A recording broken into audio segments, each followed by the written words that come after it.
नमस्कार दोस्तों, कैसे हैं आप लोग। उम्मीद करता हूं सबको स्वस्थ होंगे, मस्त होंगे और अच्छे होंगे। मैं हूं दुर्गेश डीके, आपका फ्रेंड। दोस्तों आज हम बात करेंगे मुगल कालीन मनसबदारी व्यवस्था, जो कि आपके एग्जाम के दृष्टिकोण से काफ़ी इंपॉर्टेंट टॉपिक है। तो प्लीज़ आप लोग इसे अच्छे से नोट कर लीजिएगा। दोस्तों अगर हम बात करें मुगल कालीन मनसबदारी व्यवस्था, जो कि मुगल कालीन प्रशासनिक व्यवस्था की एक शीर्ष स्थान पर एक सैनिक या नौकरशाही तंत्र था। जो मुगल कालीन मनसबदारी व्यवस्था थी वह शीर्ष स्थान पर एक सैनिक या नौकरशाही तंत्र था, आप सब जानते हैं। दोस्तों अगर हम बात करें इसकी ऐतिहासिक पृष्ठभूमि देखें तो मनसब शब्द की उत्पत्ति अरबी भाषा के मनसिब शब्द से हुई है, जिसका अर्थ है पद या श्रेणी। जिसका अर्थ क्या होता है? पद या श्रेणी। यानी कि प्रशासनिक व्यवस्था के अंदर एक ऐसी श्रेणी होती थी जिसकी जिम्मेदारी क्या थी? सैनिक या नौकरशाही तंत्र की जिम्मेदारी थी, जिसमें सैनिक व नागरिक मामलों की उसकी देखरेख करनी होती थी। मनसबदारी व्यवस्था की व्यवस्था होती थी। अगर हम बात करें मनसबदारी व्यवस्था का सर्वप्रथम सुझाव खलीफा अब्बास सईद ने दिया। सर्वप्रथम खलीफा अब्बास सईद ने दिया था। अगर हम बात करें भारत में मुगल काल में अपनाई गई मनसब व्यवस्था के बीच मध्य एशिया में मंगोलों द्वारा अपनाई गई सैनिक पद्धति एवं परंपरा देखी जा सकती है। अगर हम बात करें भारत में अकबर ने अपनाया था, आप सब जानते हैं 1575 ईस्वी के आसपास अकबर ने इसको अपनाया।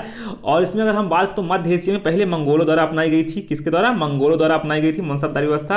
अगर हम देखें तो मनसब कोई उपाधि या पद संज्ञा नहीं था। जो मनसब होता था वह कोई उपाधि या पद संज्ञा नहीं था, यानी कि इसका अभिप्राय था किसी विशेष पद या कार्य के संपादन से नहीं, बल्कि यह मुगल प्रशासनिक सेवा में जो अनुक्रम होता था जिसके प्राप्तकर्ता की स्थिति के रैंक का बोध करवाता था, यानी कि उसके रैंक का बोध करवाता था। जिसके पास जितने सैनिक और घुड़सवार होंगे उसको उतने ज्यादा मनसबदारी व्यवस्था मिलेगी, उसको उतना ज्यादा पद मिलेगा, उतना ज्यादा उसको प्रमोशन मिलेगा।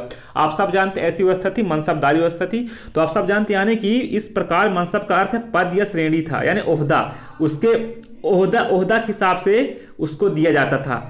जितना ज़्यादा उसकी श्रेणी होती थी उससे जितना वो सैनिक श्रेणियाँ होती थी, अगर हम देखें तो उनके अंदर उसको क्या करना पड़ता था? सैनिक व्यवस्था करनी पड़ती थी। घुड़सवार, उसके अंदर कितने घुड़सवार थे और कितने सैनिक रखा जाता था, उसको मनसबदारी व्यवस्था दिया जाता था। अगर हम बात करें दोस्तों मनसब शब्द के प्रयोग यहाँ दो अलग पद या श्रेणियों में देखा जा सकता है। अगर हम बात करें जात, इसका अर्थ है पद अथवा प्रतिष्ठा से। पद अथवा प्रतिष्ठा से। किसका? जात का अर्थ होता है पद या प्रतिष्ठा से। जात संख्या मनसबदार का व्यक्तिगत वेतन था, यानी तलब एक खास था और प्रशासनिक सेवा के अनुक्रम में उसकी श्रेणी अथवा पद स्थिति निश्चित करता था। अगर हम बात करें सवार पद मनसबदार द्वारा रखे जाने वाले घुड़सवार की संख्या और उनके वेतन को निर्धारित करता था। जो आपका सवार था वह पद मनसब द्वारा रखे जाने वाले घुड़सवारों की संख्या और उनके वेतन की राशि, यानी तलब ए ताबीनान कहा जाता। क्या कहा जाता? तलब ए ताबीनान कहा जाता था। जो ताबीनान होता था मनसबदार द्वारा राज्य की सेवा रखे जाने वाले सशस्त्र अनुचर।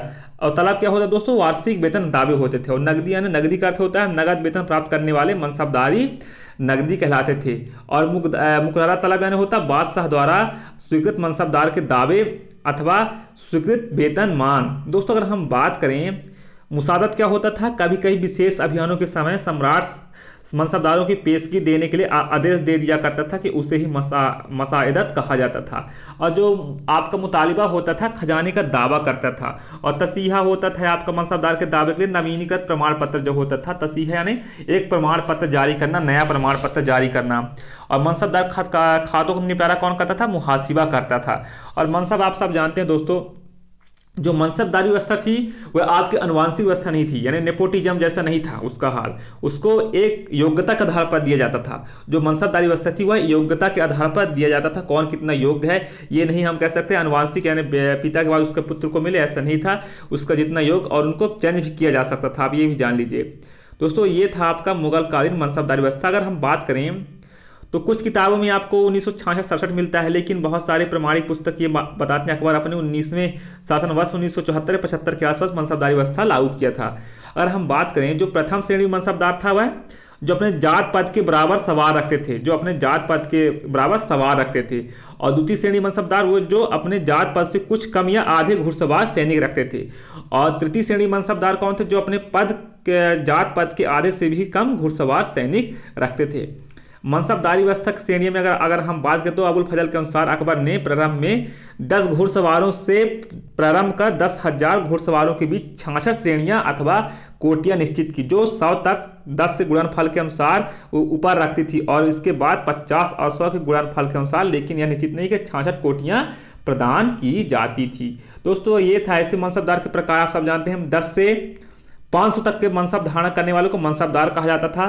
500 से 2500 तक के 2500 तक मनसब धारण करने वालों को अमीर कहा जाता था, और 2500 से अधिक का मनसब धारण करने वालों को अमीर ए उम्दा कहा जाता था, अमीर ए आजम जिसे कहा जाता था। दोस्तों क्या था आपका ये मनसबदार का प्रकार था, आप लोग इसे नोट कर लीजिएगा या तो फिर आप इसका स्क्रीनशॉट ले लीजिएगा।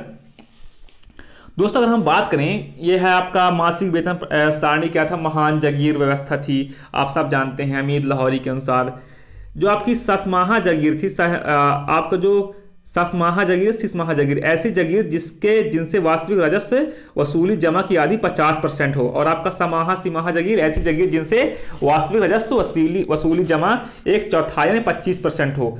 तो औरंगजेब के काल में मनसबदारी व्यवस्था शाहजहां द्वारा मनसबदारी व्यवस्था के लिए संशोधन औरंगजेब के समय भी मान्य रहे थे। जो औरंगजेब काल में जो मनसबदारी व्यवस्था है शाहजहां द्वारा जो बनाया गया था उसको औरंगजेब के समय भी मान्य किए गए थे।